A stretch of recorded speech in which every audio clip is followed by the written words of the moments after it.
I love these 60s small displacement motorcycles just because of the freedom that it afforded kids. Shoot, man. I remember what it was like when I got a bicycle and the freedom that that gave me, but not having to pedal it, not having to do cardio while you were running around. Come on.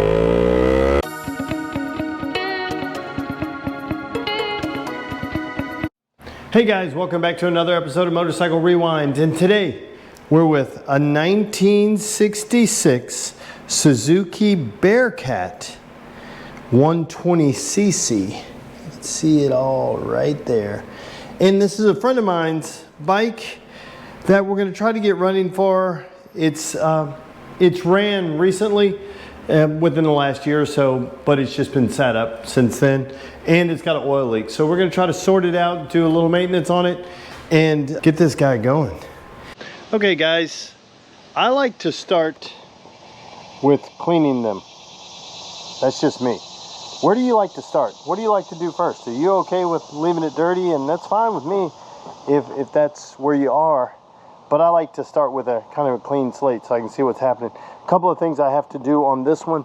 We do have to figure out where the oil is leaking from it. She said it has a little oil leak, and I'm thinking it's somewhere around the top. It looks like it because that's where the highest point. So it'll help to clean it all off to see if we can figure something out. We're going to degrease it using LA's Totally Awesome. Why? Because it's what they had at Home Depot, and I can get a gallon of it pretty cheap. So I'm going to hose this down with that, then we'll get started. Just give you guys a little before. This is us before we unleashed the Totally Awesome on it. And then we'll see what we look like after. Totally awesome. Totally awesome. So the one thing I am going to do is remove this side cover just because it's a little dry and brittle. Especially if we use a pressure washer. I don't want to get anything that's going to get too bad on it.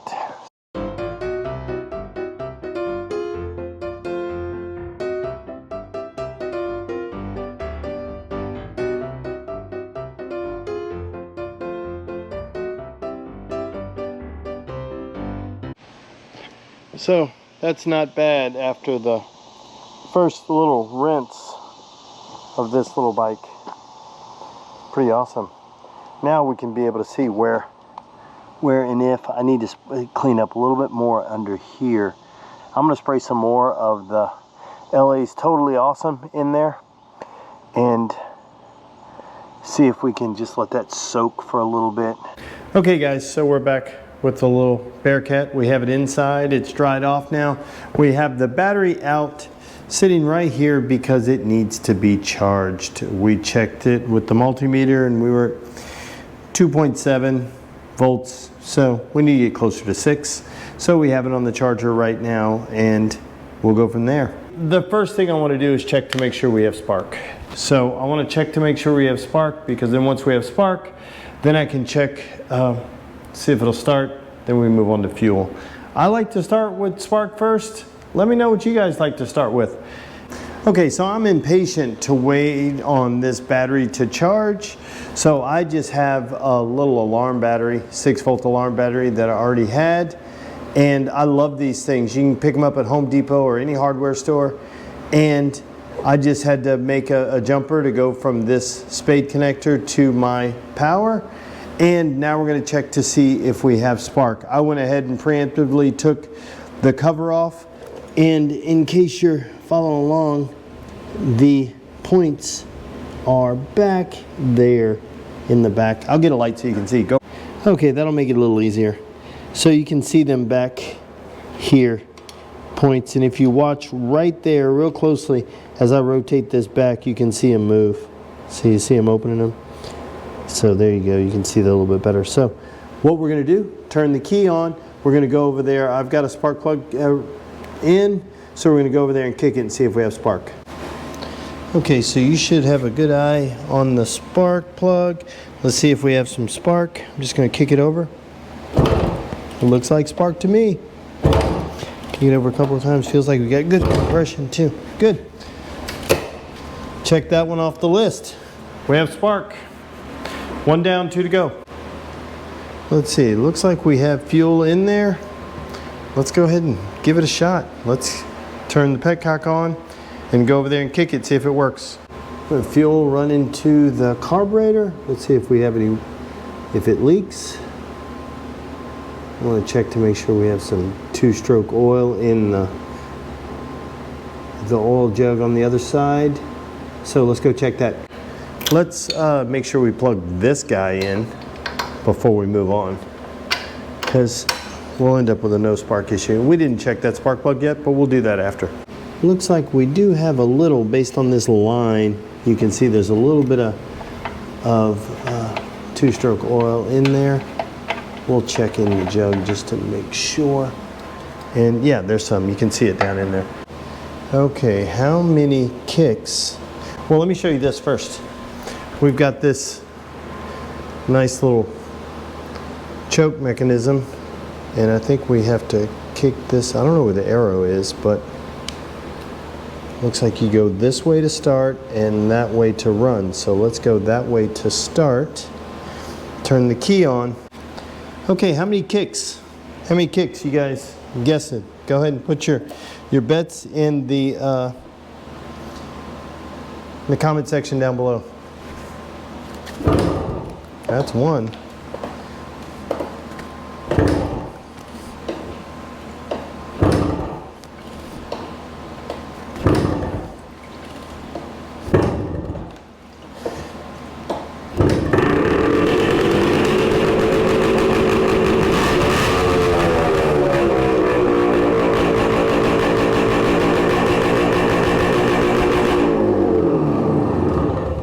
I don't know, I lost count. What was the number? 18? No, I think it was 5, 6, 7, I don't know. I quit counting. Well, that sounds pretty good. Let's see if it cranks up again. And then we'll push it outside and let it heat cycle, because I want to see where the oil's coming from, where the oil leak is. That's the main thing. Let's key back on.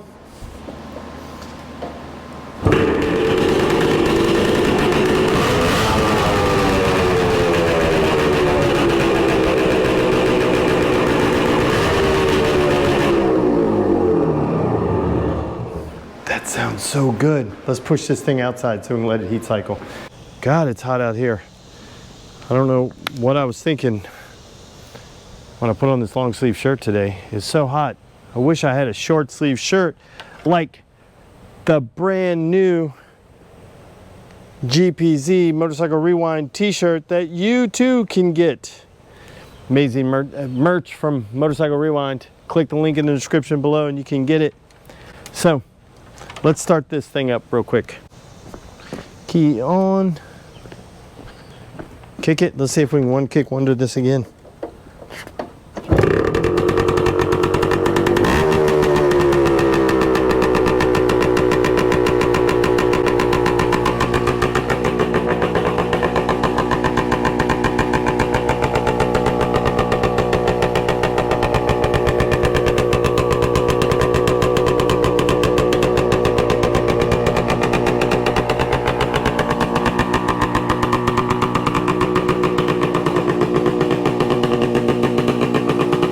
Thank you for calling Mosquito Control. How can I help you?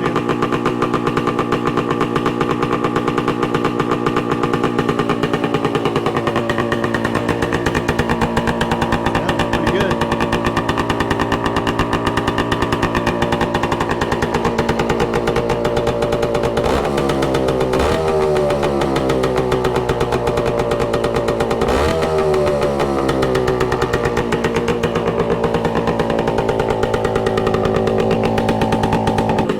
Get some heat in so we can see if it's leaking and where it's leaking from. It's settled down a bit now that it's warmed up a little bit. Sounds good.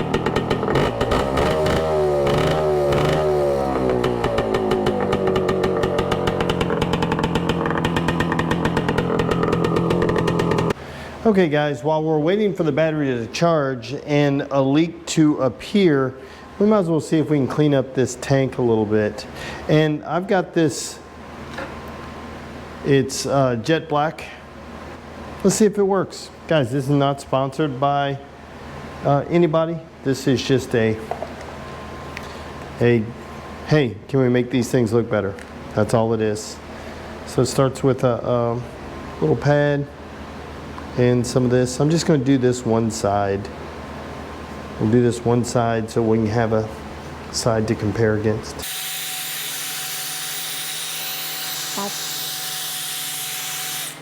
It's not going to magically take the scratches away.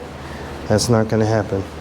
But as you wax it, it does kind of makes the black part a little shinier so the scratches don't show up quite as much. Maybe not. I may be losing my mind on this, but we'll look and see at the end. See if there's a difference. I don't know. Let's look at it. That side versus this side so far. I think not that it's perfect. It's still not going to get rid of the scratches, but can it make it look a little bit better? So that's step one. Let's do the second step, which is just more. This one, step one, is a pre-wax cleaner, more like a compound, and then this is a carnauba wax. So this stuff here is really kind of thin, so you want to be careful.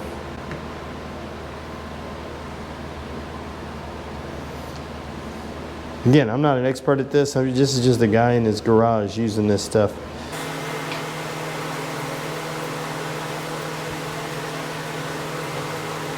But if it makes it better, then we'll just go around and clean the whole bike up. Gotta watch it. Gloves are a good idea.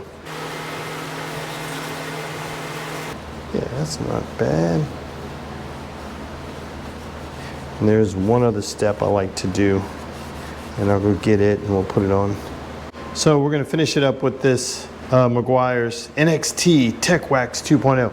Guys, I've had this container for years. So I don't know if this is new stuff or old, meaning new technology, old technology, but this little bottle has lasted me forever. Again, here, just a couple of drops, and it kind of gives you a good, nice little shine. I didn't talk to Amanda about me cleaning up her motorcycle, so surprise! She'll find out when she watches the video. Or if she doesn't watch the video, she'll find out when she picks up her motorcycles. We'll let that dry in, and then we'll put everything away. And then we'll do a little look-see. Guys, sometimes just a little cleanup on these things makes such a difference. Again, I haven't cleaned this, I haven't wiped this side yet. But you can do this. If you have a tank that maybe is not so bad, you can even wet sand this a little bit, then bring it back. So like I said, you can wet sand the tank. Like this tank was wet sanded. This is the GPZ that was wet sanded and brought back. This guy was painted, but then it was wet sanded and brought back. You can clean them up really, really good. Oh, Carrie's bike, it's gonna be tough to see over here in the corner. Her Honda-matic. This was wet sanded, buffed and polished and brought back, and then we put a ceramic coat on top of it, which makes it look so much better. Okay, let's wipe this off now.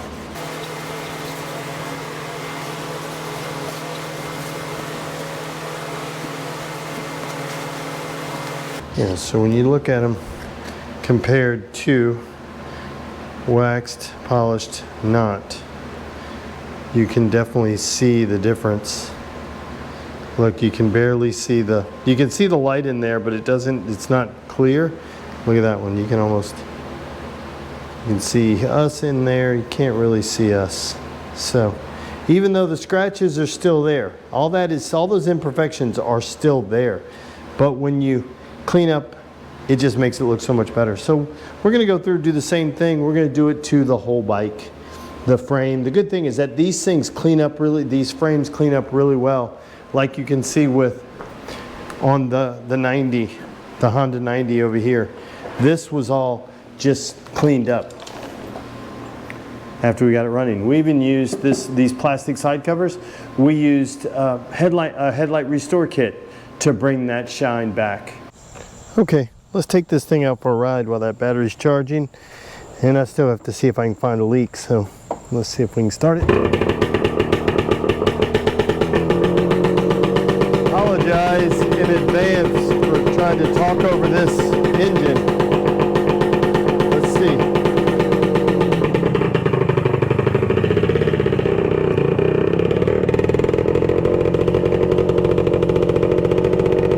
Nothing like a two-stroke. See if we got brakes. Yeah, we got little brakes. We got brakes. Oh, that's sweet, sweet sound.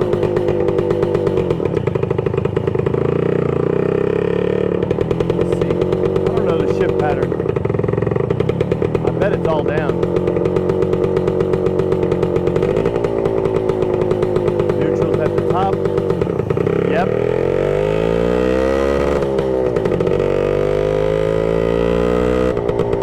Let me get to another gear, see if we can talk through this.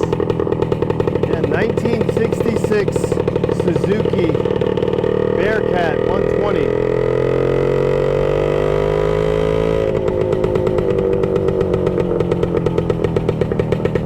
They marketed these things as the Thrifty Swifty. Thrifty Swifty.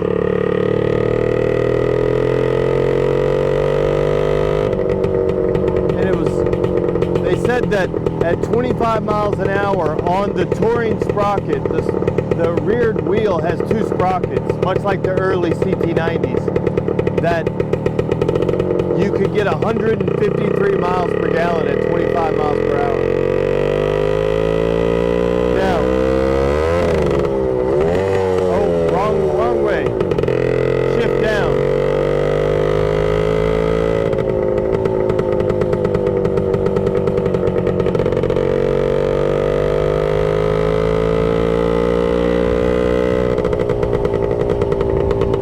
They also marketed that you could carry 350 pounds on this back rack and you on this little motorcycle.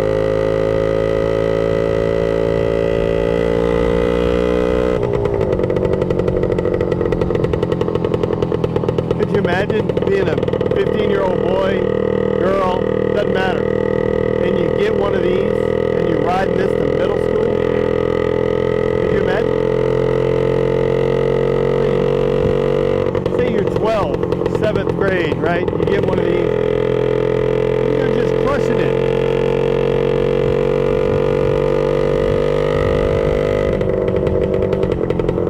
Brakes are good. Yeah, it's so great. I love these 60s small displacement motorcycles just because of the freedom that it afforded kids. Shoot, man. I remember what it was like when I got a bicycle and the freedom that gave me, but not having to pedal it, not having to do cardio while you were running around. Come on.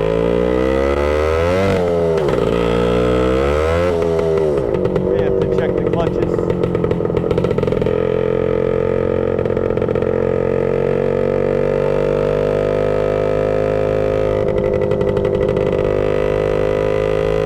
Runs good. I got another gear. Yeah. Runs really good.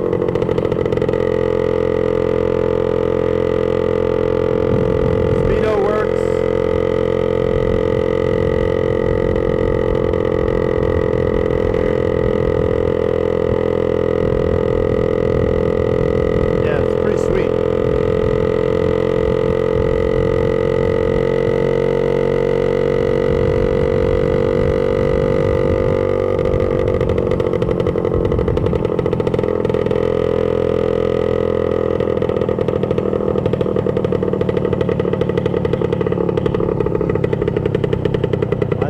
Loving me. Let's see if we can snap over here for a thumbnail.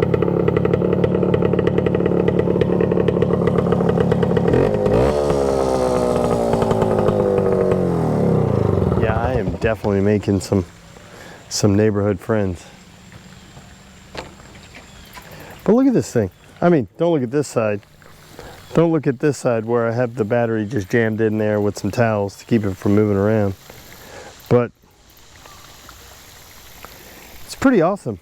Here, this is what I was talking to you guys, and some of you guys may have spotted it already, but it's got 2 sprockets, and from when you bought it, I'm guessing they shipped you, they gave you an extra length of chain. You take the chain apart, put the longer chain on, and then go from right there. Much like the Honda CT90 did. The early CT90 had a big sprocket as well that you could go at it. Pretty sweet. I mean, it runs really good. We'll do some cleaning on it, make it look good, but it sounds good. Hopefully we got enough heat in it so now we can let it sit, and then we'll probably let it sit overnight and see if we can locate a leak somewhere. This thing's sweet. It's got one little ding right there. One little ding. We may pull that side cover off and see if we can beat on it a little bit. See if we can get it, just get it out. Oh, there's another one right here, which we can probably get that one out too. If we just pull it off and tap on it. A little hammer and dolly action. We won't get it perfect, but we'll get it better than what it is. Okay, let's see if we can start this sucker up. Ah, easy kick.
Okay guys, so there you have it, our 1966 Suzuki Bearcat 120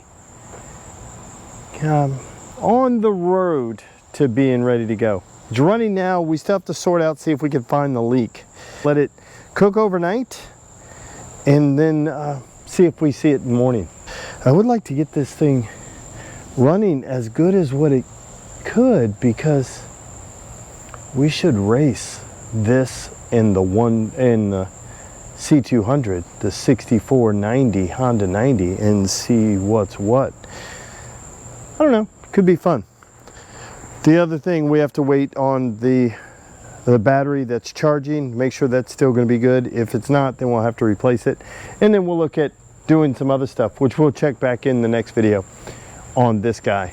There you have it, guys, and I want to thank you for watching yet another episode from Motorcycle Rewind. And do me a favor, like, tag, share, and follow us on Instagram at Motorcycle Rewind, and go ahead and hit the subscribe button. And while you're in the subscribing mood, go ahead and wander on over to our friends, Brickhouse Builds, Gold Guy, Moto Mango, Ace Cafe Bikes, Mile Zero Racers, and Pete's Classic Cycles, and give those guys a subscribe too. Thanks again, guys, and have a great day.